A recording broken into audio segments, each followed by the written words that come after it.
qu'on va avoir besoin. Premièrement, on va avoir besoin d'un morceau de pastillage mélangé avec du fondant, d'une boule pour venir arrondir les pétales, un petit pinceau pour juste mettre un peu d'eau. Si vous avez un crayon à eau, ça peut faire un pinceau à eau, ça peut faire la même chose.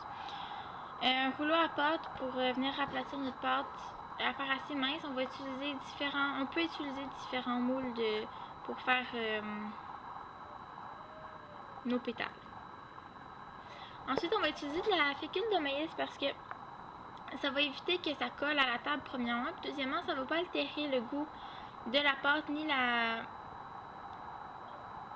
constitution que comparé à du sucre en poudre. Alors là, on prend juste un petit bout, pas trop gros, pas trop petit, juste pour faire le centre de notre fleur qu'on va laisser de côté. On va le réutiliser plus tard. Avec la boule, on a juste à venir l'aplatir pour qu'elle soit assez mince, assez pour se tenir, mais pas trop pour pas qu'elle s'effrite non plus. C'est important de bien mettre du...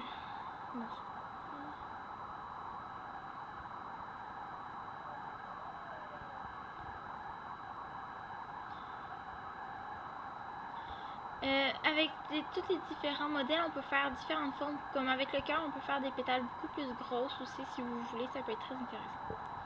Alors on va en avoir besoin de 2 parce qu'on va faire une fleur avec 2 étages seulement.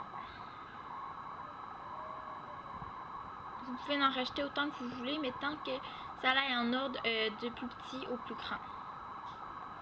On va venir les aplatir encore un peu juste pour qu'ils soient vraiment de la taille d'épaisseur qu'on veut. Avec les brocheurs, on va juste venir arrondir chaque pétale sans peser trop fort, juste pour donner une forme un petit peu plus naturelle.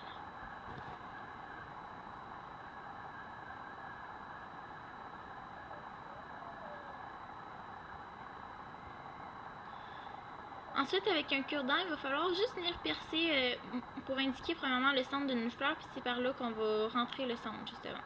Après ça, avec le couteau, juste découper vraiment chaque pétale sans les décoller du milieu pour tout qui reste collé ensemble, mais qui soit solitaire.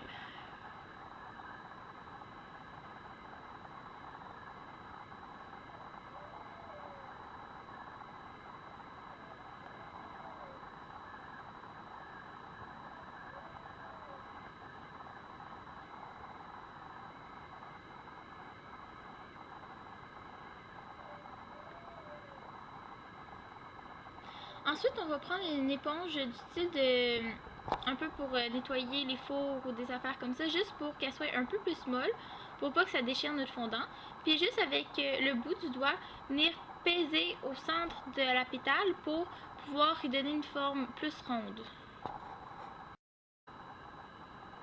Okay, ensuite, on va prendre notre milieu de fleur justement et on va venir le faire assez gros pour qu'il remplisse bien la fleur, mais pour pas qu'il prenne trop de place non plus.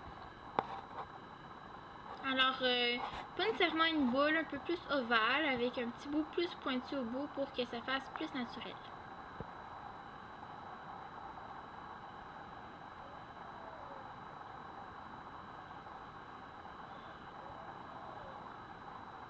Ok, maintenant on va faire pareil avec notre autre fleur mais en l'aplatissant un peu plus. Bon, maintenant que c'est fait, on prend nos 2 fleurs, on commence avec la première. Puis on va mettre avec le pinceau juste un petit peu d'eau, juste assez pour que ça colle au milieu premièrement, pour vraiment coller le centre à notre fleur.